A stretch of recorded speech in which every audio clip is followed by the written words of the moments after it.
welcome back to my channel, OFW Heartbeat. Ayan. So guys, lumabas tayo kanina, second day ng Eid dito sa bansa ng Bahrain. And na-busy talaga tayo dahil after Ramadan ay ngayon lang tayo nagkaroon ng chance na makita yung mga friends natin.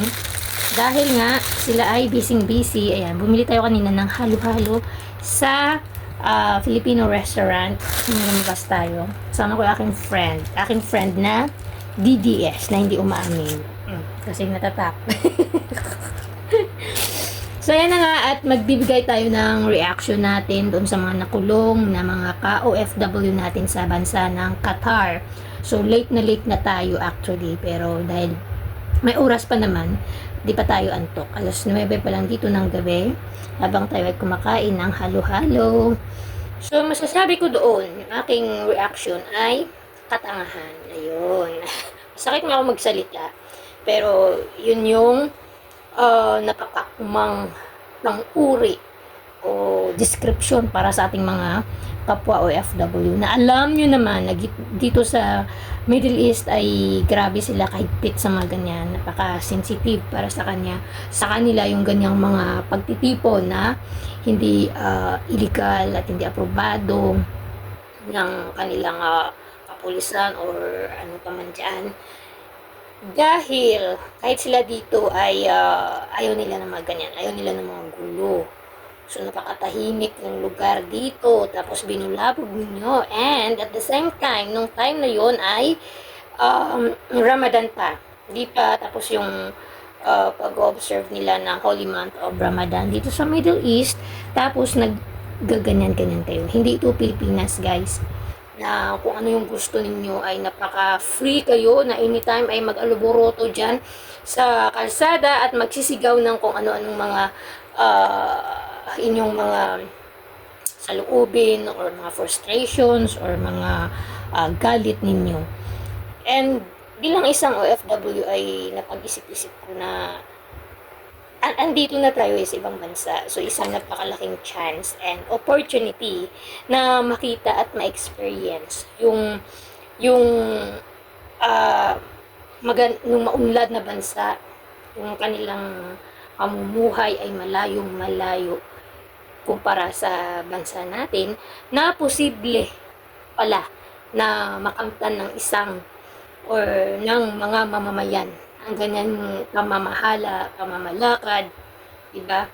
So, dapat dito bumukas na yung ating kaisipan, yung ating puso, na ito yung mga karapatan sana natin kung hindi lang tayo pumipili at bumubuto sa mga maling tao. Nirerespeto ko ang inyong damdamin, yung inyong sama ng loob dahil kay inyong Tatay Digong. Pero andun na siya eh. Wala na tayong magagawa. So, imbes na magngangal tayo dyan, mag-iingay tayo dyan, sana quiet na lang tayo. Habang pinoproseso yung kanyang kaso doon, tahimik tayo. Para hindi tayo pinagtatawanan ng buong mundo. Kasi alam nila yun, guys. Hindi yan sila bulag. At hindi yan sila manhid. Alam na alam nila. So, ang tingin nila sa atin, mababa na nga eh.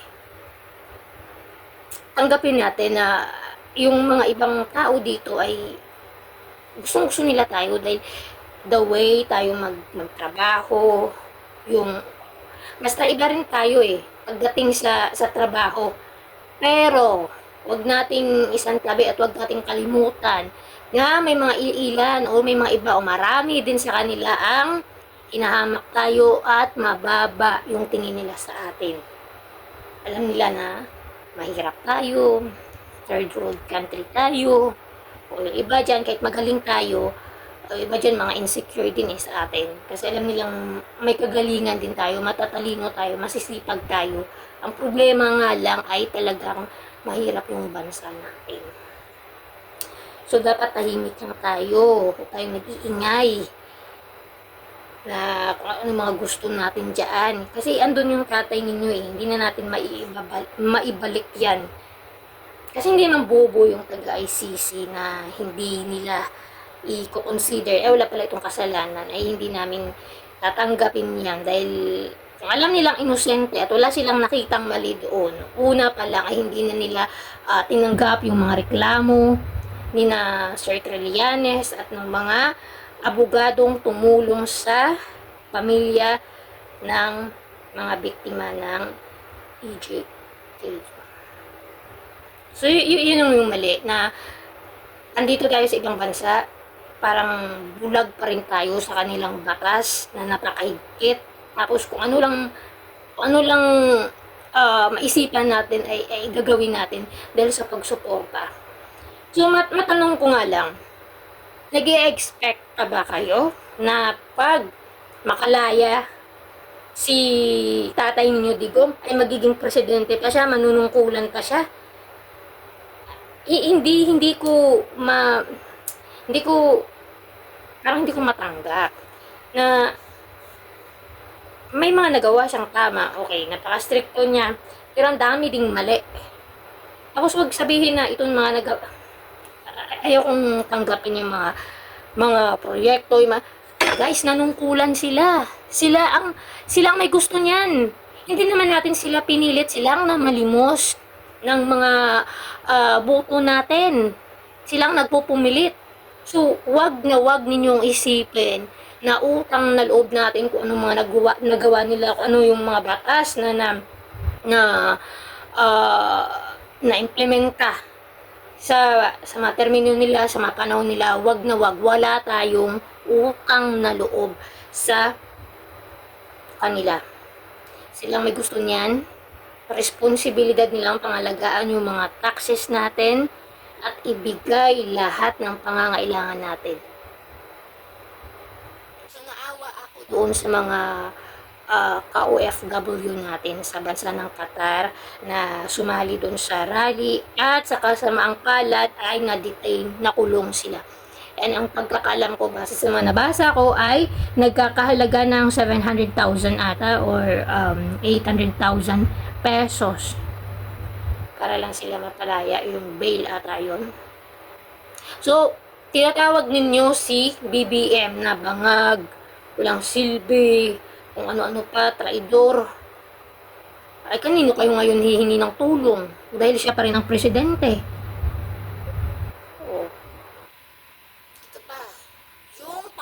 Ng mga Duterte, ayan, pabalik-balik doon, papunta doon, iikot-ikot lang ng mga ibang bansa.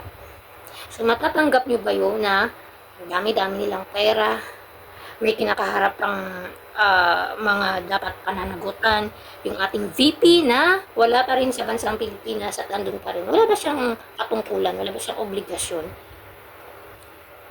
At nabisi siya doon sa ibang bansa, sa ICC. What's up, guys? So, parang hindi ko maintindihan na bakit ganun na lamang ang pagsamba. Normal lang na malungkot, magalit, dismayado, or frustrated kayo sa naganap or sa nangyari kay Tatay ninyo Digong. Pero ang lahat ay may kahantungan.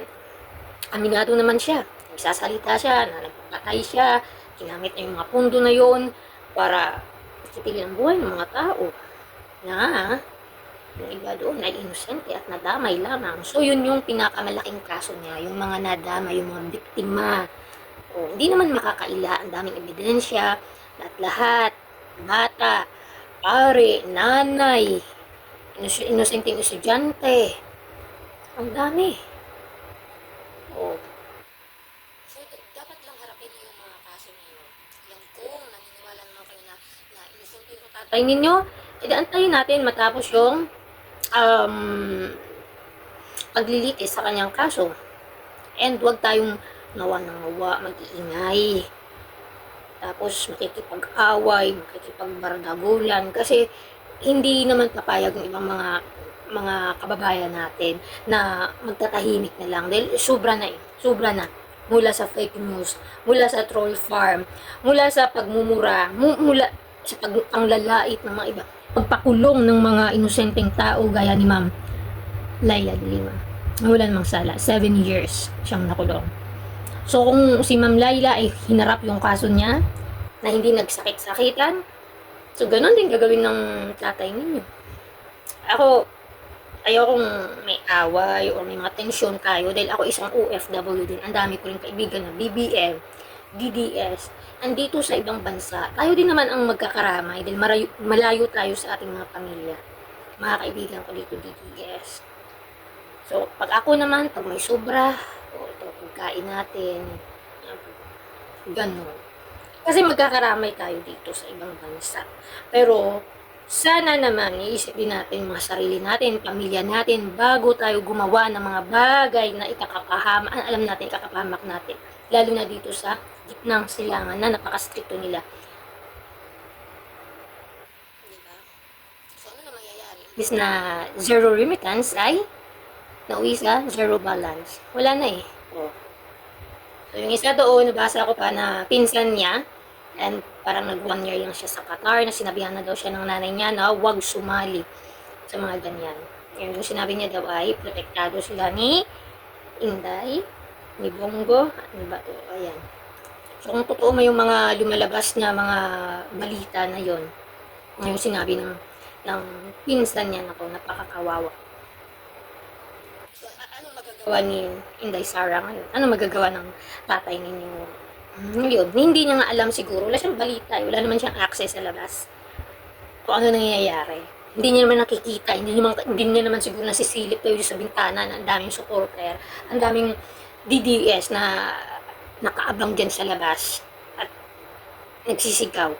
Kung ano mga pinagagawa, pati yung mga dun sa England, yung hari o yung ano doon ay inaano pa, dinidisturb. Huwag ganun. Nakarating na tayo ng ibang bansa. Andito na tayo, sana naging bukas na yung mga kaisipan natin eh. Ay, ito pala yung bansa na maunlad pag magaling yung mga lider at mga pinuno ang namamahala. Na sana tayo ganun din. Kasi ako nung una kong lapag, nung una kong ano sa Singapore 2006, wow, grabe. Ganito pala. Napaka-linis lahat, and to think na ang dami pang mga multiracial din yan dyan. May galing Malaysia, India, halos ano, at iba-iba ding klaseng lahi na andun. Kagaya din dito, ang daming expat, ay Filipino, Indian, Korean, Chinese. Pero yung batas ay batas. Napakaliit na bansa itong Bahrain na ito, pero tahimik. Walang away, walang gulo, walang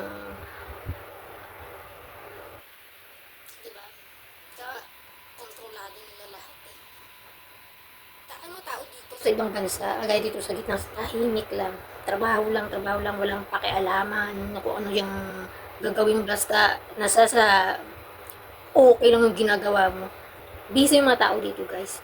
Sa kanilang mga buhay-buhay, negosyo, trabaho, career, ganyan. Sa atin naman, dahil siguro sobrang hirap, daming population din natin, lumulubo na rin. So parang hanggang kailan tayo ganito? Sobrang hirap na eh. Ako OFW, ako naramdam ko yung sobrang hirap. Wala akong anak, wala akong asawa, pero grabe na. Simula, yung tatay digong ninyo nakaupo, bilhin ang mamahal. Ramdam mo yan. Kahit sino sa ating OFW, lalo na dito sa gitnang silangan, magkano lang sahod natin dito? Karampot nila. Kasya ka ba? Nagkakasya ka ba? Alam ko yan. Lumalabas ako, 2 araw na ako lumalabas. Dahil Eid dito. Kahapon lumabas ako, kanina lumabas ako. Pag sinabi ko ba, mag-iyakan ulit tayo. Kung ano yung mga nakikita ko, kung ano yung mga nadidinig ko. Kasi ako mismo, pahiram mo na, hindi mo na makabayad, kulang ibabayad, kumakain dito, may pinapakain sa Pilipinas, gumagastos dito, may ginagastos sa Domas, doble sa Pilipinas. Yung pag-alboroko ng presyo sa Pilipinas. Bakit? Dahil ang daming utang ng tatay mo digong. Simula nung umalis sa pwesto. Saan kukunin? Pambayad. So, ayan yung impact. So, sana mag-isip-isip tayo bilang OFW. Paglaban yung sarili nyo. Dahil tatanda tayong dito, puputi ang buhok, ganun pa rin. Pag umuwi tayo. O, pipiliin pa rin natin yung mga ganyang klaseng mga kandidato. Ang bilis lang naman mag-research dyan kung sino magaling, kung sino walang bayad ng korupsyon, kung sino simple lang. Diba? Gusto mo yung pamilya na nasa pwesto, na sila nakakabiyahe, magagarang kotse, tinanong tungkol sa pondo, saan ginamit, wala lang. Mas gusto mo yan? Tapos tayo dito, kayod kalabaw, karampot yung sahod, walang pahinga, walang day off. So guys, yan yung masasabi ko, yung reaction ko dito sa mga nangyari na bad news actually sa mga ka-OFW natin sa bansa ng Qatar. Ayan, ingat ang lahat at always do good. Bye guys!